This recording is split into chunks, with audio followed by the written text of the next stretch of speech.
तेल से और गैस से इलेक्ट्रिसिटी जनरेट होती है। और चौथे नंबर पर है कीमियाई तरीके से बिजली पैदा करना। तो इस तरीके से आप घर में भी बिजली पैदा कर सकते हैं। कीमियाई तरीके से बिजली पैदा करने का मतलब है कि बैटरी से बिजली पैदा करना। तो मैं आज आपको बताऊंगा कि आप अपने घर में कैसे बैटरी बना सकेंगे और बैटरी में बिजली कैसे पैदा होती है।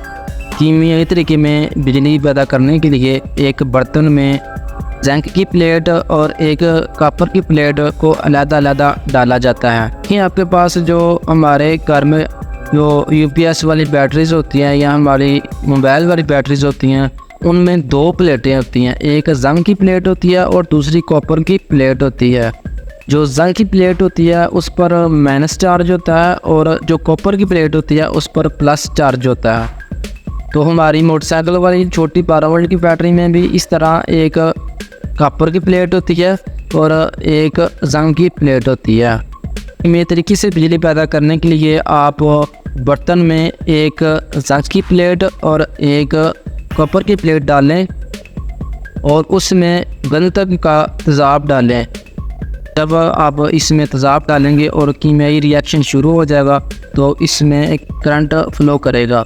तो आप इसको थोड़ा सा अगर करंट देंगे तो इसमें करंट फ्लो करना शुरू हो जाएगा और इस तरह घर में भी बैटरी बना सकते हैं।